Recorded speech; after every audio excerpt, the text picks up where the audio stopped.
हाल ही में अरुणाचल प्रदेश के तवांग सेक्टर में भारत और चीन की सेनाओं के बीच झड़प हुई।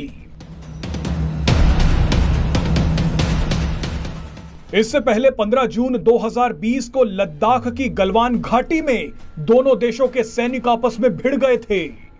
थोड़ा और पीछे चले तो 2017 में डोकलाम विवाद हुआ था, जहां भारत, चीन और भूटान की सीमाएं मिलती हैं। इसके अलावा चीन उत्तराखंड से लगती सीमा पर भी घुसपैठ की कोशिशें करता रहता है। लेकिन सबसे बड़ा सवाल है कि क्या चीन सीमाओं को लेकर सिर्फ भारत से लड़ रहा है? सच्चाई इससे अलग है। चीन के सभी पड़ोसी देश उससे परेशान हैं। आपको बता दें कि चीन की 14 देशों के साथ करीब 22,000 किलोमीटर लंबी सीमा लगती है। लेकिन अगर जमीन और समुद्री दोनों सीमाओं की बात करें तो इस वक्त चीन का 17 देशों के साथ क्षेत्रीय विवाद चल रहा है। लेकिन सबसे मजे की बात यह है कि चीन का जिन देशों के साथ विवाद चल रहा है उनमें से आधे से ज्यादा तो अब भारत के दोस्त बनते जा रहे हैं।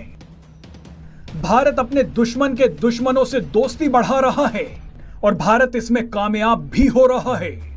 सबसे पहले जमीनी विवाद की बात करते हैं, जहां चीन ने Bharat, Nepal, Bhutan, Laos, Mongolia, Myanmar और तिब्बत जैसे देशों को परेशान कर रखा है।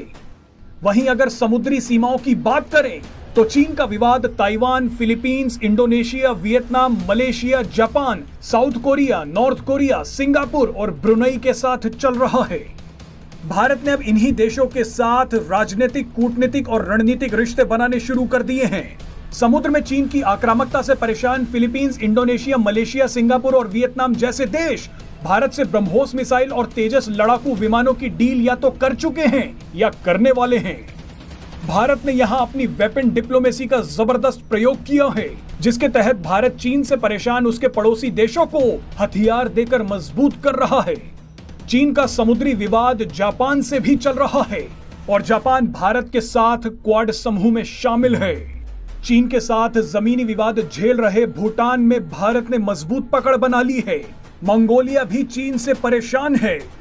हाल ही में भारत के रक्षा मंत्री राजनाथ सिंह मंगोलिया के ऐतिहासिक दौरे पर गए थे। चीन इससे बेहद नाराज हुआ था। दलाई लामा के जरिए भारत लगातार तिब्बत को लेकर भी चीन पर दबाव बना रहा है। चीन समर्थक सरकार गिरते ही भारत ने नेपाल में भी अपनी पकड़ मजबूत कर ली। इसके अलावा भारत म्यांमार में भी चीन के प्रभाव को खत्म करने के लिए कई प्रोजेक्ट्स बना रहा है। भारत अब चीन को घेरने के लिए स्ट्रिंग्स ऑफ डायमंड रणनीति पर भी काम कर रहा है। भारत की मौजूदगी अब ईरान के चाबहार पोर्ट पर है। उसके बाद ओमान का दुकुम पोर्ट हो या फिर सेशल्स आइलैंड हो, इंडोनेशिया का सबांग पोर्ट हो या फिर सिंगापुर का चांगी पोर्ट, भारत अब इन सब जगहों से चीन को घेर रहा है। हिंद महासागर में अपनी रणनीति को मजबूत करने के लिए भारत ने पहले ही फ्रांस, जापान और अमेरिका के साथ कई सैन्य करार कर लिए हैं।